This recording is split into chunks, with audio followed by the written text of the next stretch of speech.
নমস্কার, ভট্টসা study class চ্যানেলে তোমাদের স্বাগত। তোমাদের জন্য দারুণ সুখবর।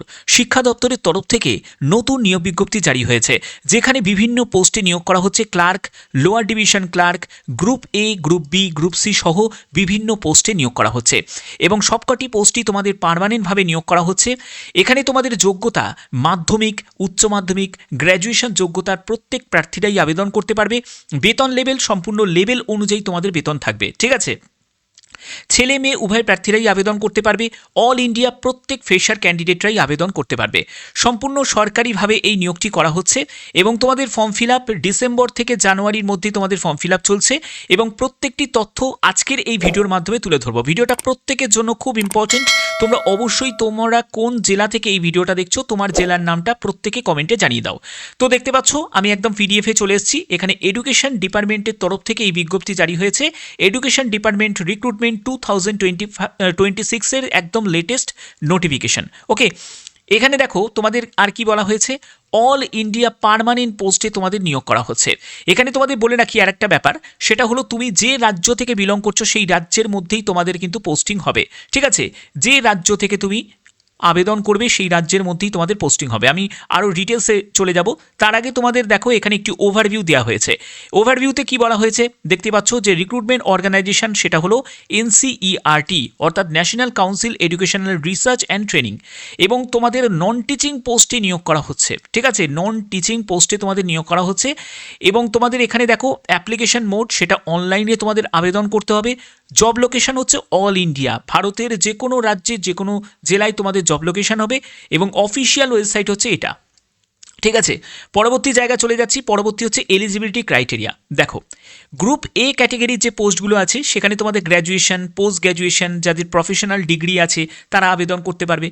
গ্রুপ বি ক্যাটেগরির যে পোস্টগুলো আছে সেখানে তোমাদের গ্র্যাজুয়েশন যোগ্যতা থাকলে তারা আবেদন করতে পারবে। যে কোনো শাখায় তুমি যদি গ্র্যাজুয়েট হয়ে থাকো তোমরা আবেদন করতে পারবে। যা তোমাদের এনসিইআরটি যে রুলস আছে সেই অনুযায়ী কিন্তু তোমাদের এই নিয়োগটি করা হচ্ছে।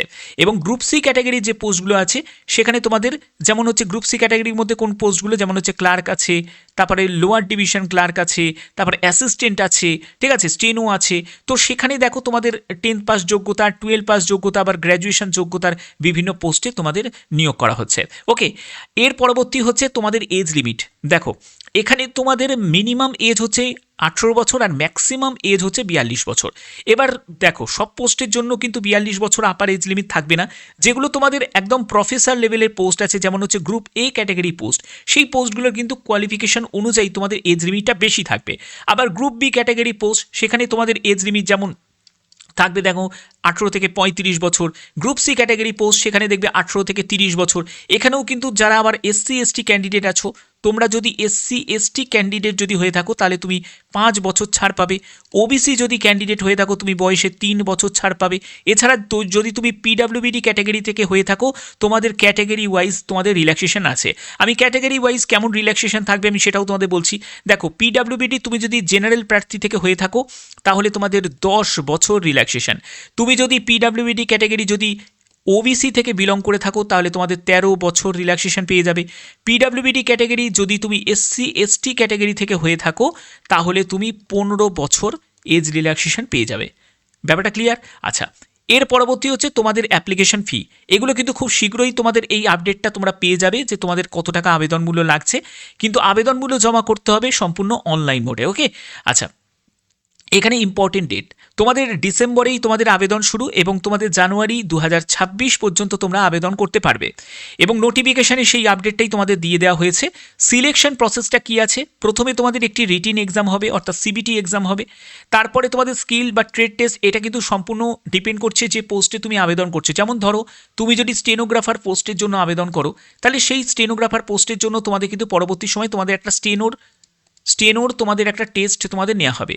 তারপরে দেখো, তুমি যদি লোয়ার ডিভিশন ক্লার্কের জন্য আবেদন করো, লোয়ার ডিভিশন ক্লার্কের জন্য কিন্তু তোমাদের টাইপিং একটা টেস্ট কিন্তু তোমাদের থাকবে, ঠিক আছে।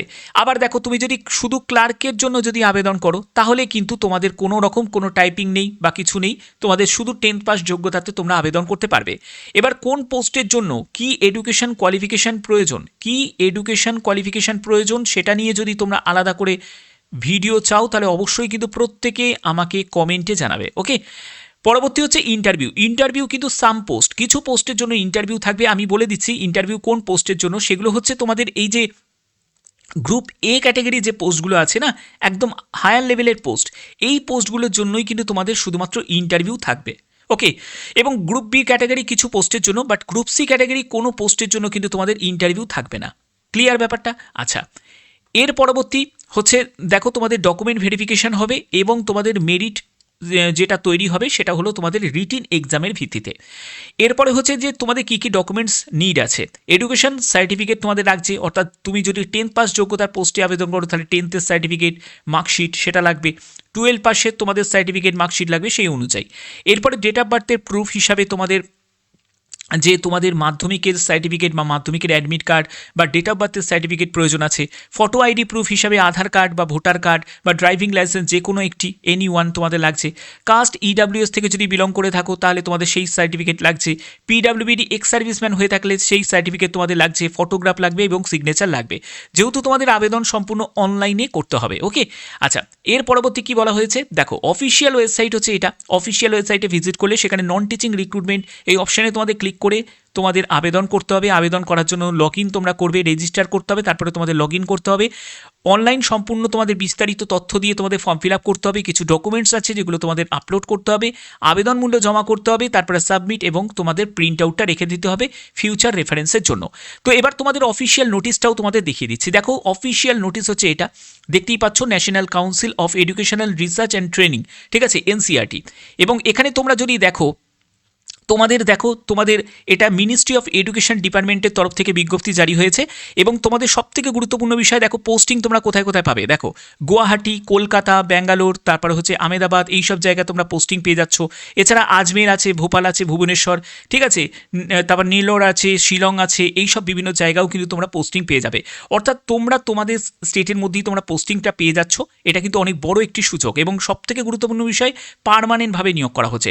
টোটাল যে তোমাদের কতগুলো ভ্যাকেন্সি আছে, 173টা হচ্ছে টোটাল ভ্যাকেন্সি, যার মধ্যে পিডাব্লিউবিডি এক্স সার্ভিসম্যান তাদের জন্য আলাদাভাবে শূন্যপদ ভাগ করা আছে। ঠিক আছে, দেখো, পার্মানেন্টভাবে নিয়োগ করা হচ্ছে, তো ভ্যাকেন্সি কম হলেও ঠিক আছে, কোনো অসুবিধা নেই। কিন্তু এখানে দেখো তোমাদের এই জায়গাটা ক্লিয়ার করা আছে যে তোমাদের অনলাইন আবেদন তোমাদের হবে এবং upper age limit, education qualification সম্পূর্ণ তথ্য তোমরা পরবর্তী সময় তোমাদের জানিয়ে দেওয়া হবে। অফিসিয়াল ওয়েবসাইটে জানতে পারবে। অফিসিয়াল ওয়েবসাইটটা কি, ভালো করে নোট ডাউন করে নাও, ncrt.nic.in। কবে থেকে তোমাদের আবেদন শুরু হবে সেটা কিন্তু এই শর্ট নোটিসে কিন্তু বলা নেই, এটা কিন্তু একটা শর্ট নোটিস তোমাদের, ঠিক আছে। ফুল নোটিফিকেশন যখন আসবে তাহলে অবশ্যই কিন্তু তোমাদের সেই ইনফরমেশন এই ভদ্রসার স্টাডি ক্লাস তোমাদের প্রোভাইড করে দেবে, কারণ এরকমই তোমাদের জেনুইন আপডেট আমি প্রোভাইড করে থাকি। তো 21 দিনের মধ্যে, মানে ডেট অফ পাবলিকেশন যখন তোমাদের ফুল অ্যাডভার্টাইজমেন্ট যখন বেরোবে, সেখান থেকে 21 দিনের মধ্যেই তোমাদের আবেদনপত্র জমা করতে হবে, মানে তোমাদের ফর্ম ফিল আপ করতে হবে, ঠিক আছে, সম্পূর্ণ অনলাইনে। এবং এর যে লিঙ্ক তোমাদের অ্যাক্টিভ হয়ে যাবে, জাস্ট তোমাদের 3 থেকে 4 দিন তোমরা ওয়েট করে যাও, এর মধ্যেই তোমাদের কিন্তু অফিসিয়াল ওয়েবসাইটে তোমরা লিঙ্কটা পেয়ে যাবে এবং সেখান থেকে তোমরা আবেদন করতে পারবে। এখন কিন্তু আবেদন করা যাবে না, এটা কিন্তু জাস্ট একটা শর্ট নোটিস জারি হয়েছে, এরপরে তোমাদের ফুল নোটিফিকেশন আপডেটটাও আসবে, ঠিক আছে। এটা তোমাদের জাস্ট আমি ইনফরমেশনটা দিয়ে দিলাম। তো এই হচ্ছে তোমাদের সম্পূর্ণ বিস্তারিত তথ্য তুলে ধরলাম। তোমরা জানো আমি সবসময় চেষ্টা করি তোমাদের জন্য জেনুইন আপডেটগুলো প্রোভাইড করতে। আর যারা চাও যে কোন পোস্টের জন্য কি এডুকেশন কোয়ালিফিকেশন লাগতে পারে, এর তোমরা ফুল নোটিফিকেশান আপডেট যারা পেতে চাও তারা অবশ্যই কিন্তু কমেন্টে আমাকে জানাবে, তাহলে অবশ্যই তোমাদের কাছে সেই ইনফরমেশান আমি পৌঁছে দেবো। আর এরকমই যদি গুরুত্বপূর্ণ ভিডিও পেতে চাও তাহলে চ্যানেলটিকে সাবস্ক্রাইব করে রাখবে, বেল আইকনটাকে অল করে রাখবে। এখনের মতো এটুকুই, ধন্যবাদ।